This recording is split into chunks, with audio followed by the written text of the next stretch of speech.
You don't hear them. That's the part nobody warns you about. You hear the coyotes on the ridge. You hear the owls trading calls across the hollow. You hear the deer blow at the tree line and crash off through the brush. But this one comes through your place at 2 a.m. and leaves no sound behind it at all. You find out at daylight. The bird feeder pole is bent flat to the ground like wet wire. The trash can is 40 feet out in the yard, upright, opened, not knocked over, opened. And your dog, who barks at the mail truck, at the wind, at nothing, never made a sound.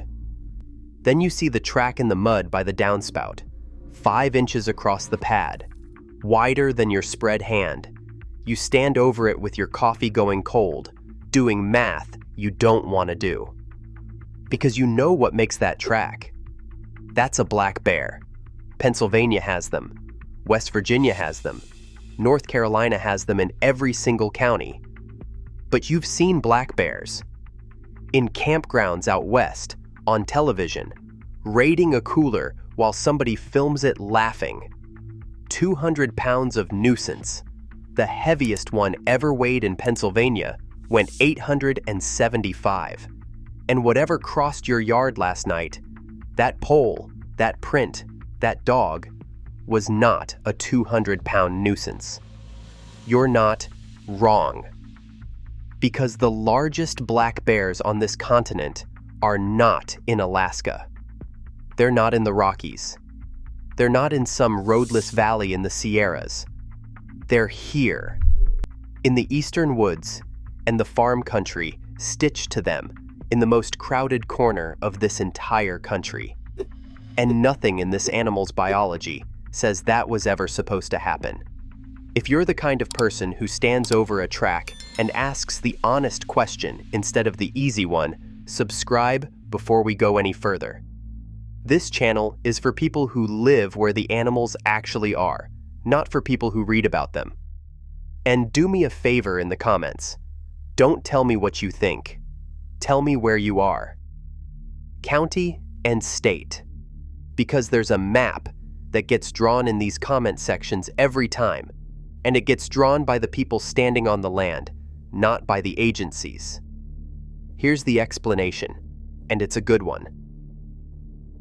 120 years ago, this animal was nearly gone from the east. Not scarce. Gone. The forest that fed it had been cut to stumps for charcoal, for tan bark, for railroad ties. What bears survived that were hunted year-round. No seasons, no limits. In a lot of places, a bounty on top. By the middle of the last century, New Jersey was down to fewer than 100 bears, all of them crowded into the northern corner of the state. Pennsylvania was down to about 3,000. North Carolina was holding what was left in the swamps and the high mountains. And then, law by law, the East changed its mind. New Jersey made the black bear a game animal in 1953. That sounds small. It wasn't. It ended the shoot-on-sight era.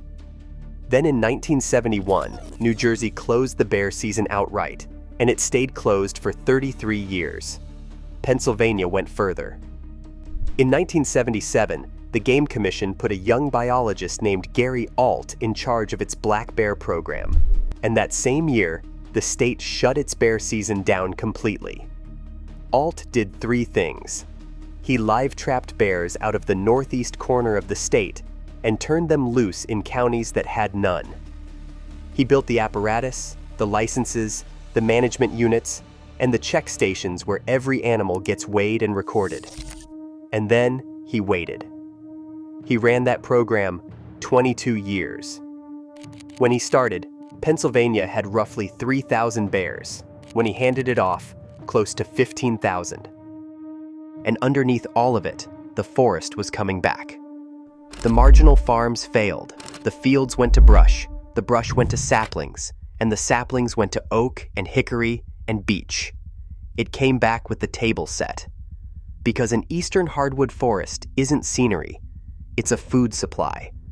Oak drops acorns by the ton, beech drops mast, Blackberry and pokeweed and grape fill every edge and every old logging cut. And in a place like that, a bear that's left alone doesn't just survive, it gets old. That's the thing people miss. A black bear doesn't stop growing at 4 the way a deer does. A boar keeps putting on frame into his teens. Protect him, feed him, let him age, and he doesn't level off. He accumulates. So look at the ledger now. Pennsylvania holds around 18,000 bears, one for every 2.5 square miles of the entire state. And last season, hunters checked them in from 56 of 67 counties. New Jersey has them in all 21 of its counties. North Carolina has about 20,000 across 60% of the state. More bears. Older bears. Bears living long enough to reach a size the last 4 generations here had never personally seen. So, there's your answer. We stopped killing them, we grew their groceries back, and we let them get old. It's tidy, it fits, and it's true, as far as it goes. But if you've stood over that track in your own yard, you already know it doesn't go far enough. Because protection and time are not rare. Montana has protection and time. Idaho has protection and time. Alaska has more forest, more wilderness, and fewer roads than anything east of the Mississippi will ever have again. And the heaviest black bears ever put on a certified scale didn't come from any of those places. So if you want the rest of it, subscribe now, because the clean explanation you just heard is about to stop working. Start with what a black bear is supposed to weigh. Across most of the continent, a grown female runs about 150 pounds. A grown male, around 250. That's a real animal, but it's a big dog with claws. Now come east. A boar in his prime in the Pennsylvania mountains runs 400 pounds and up. 500 is not a story anyone tells twice, and the top end goes past 800. Since 1992, Pennsylvania hunters have checked in 7 bears of 800 pounds or more. The heaviest came out of Middle Smithfield Township, Pike County, in November of 2010, 875 pounds, 17 years old. That is not a bear. That's a full-grown Angus heifer with a set of claws on it. And Pennsylvania doesn't even hold the record. That belongs to a bear killed near Vanceboro, in Craven County, North Carolina, in November of 1998. 880 pounds, the heaviest black bear ever recorded anywhere in the world. Not in the mountains, on the coastal plain, in the sand and the soybeans, 90 feet above sea level. Now hold those 2 numbers against the animal everybody actually fears. A grizzly in the interior West, Yellowstone, the northern Rockies, runs somewhere between 400 and 600 pounds. A boar in his prime, in his own country. Both of those black bears outweighed him by roughly 300 pounds. And it isn't only the weight, it's what the weight changes. A 200-pound black bear is a climber. Spook it and it goes up a tree, because that's where it's safe. A 600-pound boar mostly doesn't. He's outgrown the branches that would hold him, and he's outgrown the reason. Stood up against your porch post, he clears 6 feet. New Jersey's Wildlife Agency puts their bears at 5 to 7 feet standing, with a reach that takes the gutter. Nothing in these woods has told him to be afraid in a very long time. That's what the people at the window are actually reporting. Not just a big bear. A bear that didn't leave. And for decades, those people got smiled at, told about the fish that got away, told that everybody's bear grows 50 pounds on the drive home. They weren't exaggerating. They were doing arithmetic on a scale. So why here? It isn't genetics. There's no eastern super bear, no lost subspecies, nothing hiding in the family tree. Take a cub from the Poconos, raise it in Idaho, and you get an Idaho-sized bear. It's 3 things, and every one of them is something we did. The first is mast. Acorns. Lynn Rogers spent 7 years in northern Minnesota weighing black bears at the den, going in and coming back out. In one stretch of that work, 7 of his sows had no acorn crop to fatten on. Those 7 went into winter 8% heavier than they'd come out of the last one. 8%. One bear did have acorns. She went in 98% heavier. She nearly doubled. Same species, same winter. One food source. Now put that engine in the richest oak country on the continent, a forest that in a good year drops acorns by the ton across whole mountain ranges at once. The second is us. Look at where the record animals actually live. Corn, soybeans, peanuts, orchards. On the Carolina coastal plain, a bear beds in a swamp nobody can walk into and feeds all summer in a field a farmer planted, fertilized, and irrigated. In the Pennsylvania valleys, it's the same arrangement with different crops. We didn't just let the forest come back, we put a farm next to it. The third is time, not years, but weeks. Gary Alt built his early reputation crawling into Pennsylvania dens in the dead of winter to weigh what was inside them. And what denning turns out to be is not a fixed sentence. It's a response to conditions. In a mild winter, a bear goes down later and comes up earlier. On the North Carolina coast, adult males may not go down at all. Nothing selected for this. Nothing planned it. We didn't breed a bigger bear. We set a longer table, and we never once cleared it. Now here's the honest turn, and the other side deserves a fair hearing because it's a strong one. Because the real question underneath all this isn't how heavy they get.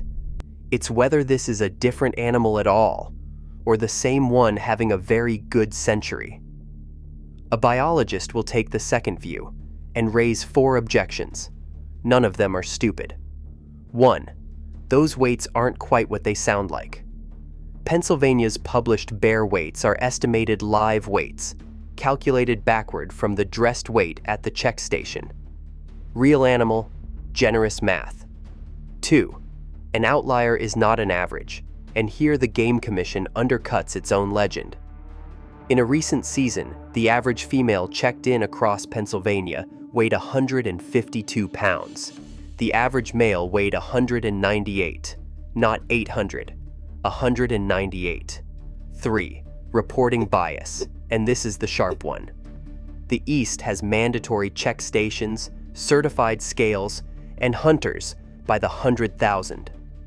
Pennsylvania alone has sold over 200,000 bear licenses 6 years running.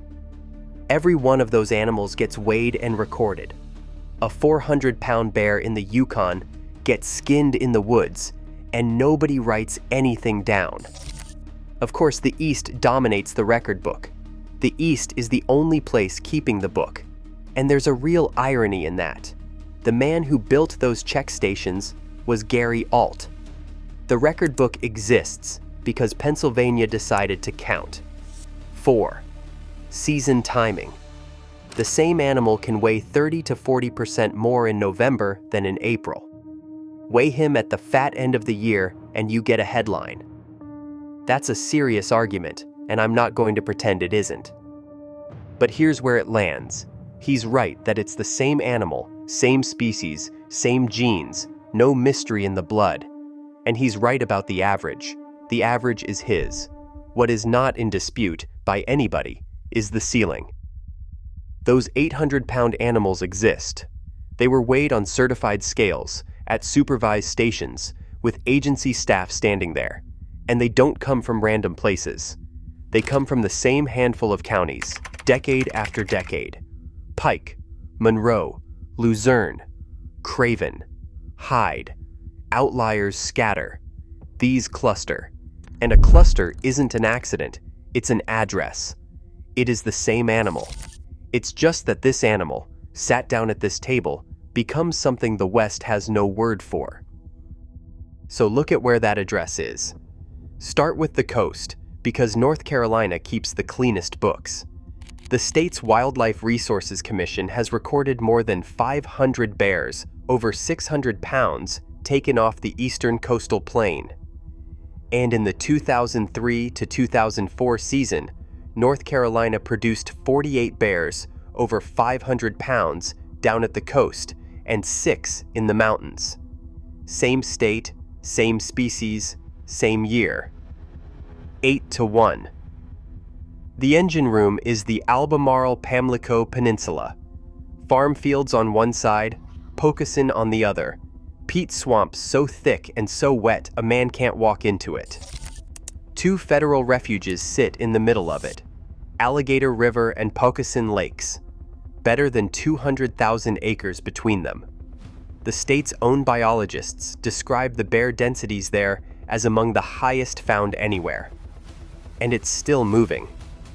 Colleen Olfenbuttel, the Wildlife Commission's bear biologist, has them re-establishing in Halifax County in the 1990s and holding every part of the state east of Interstate 95 by 2010.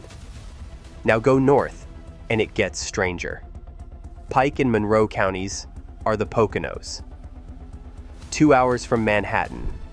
Subdivisions, school buses, traffic backed up on a Friday afternoon.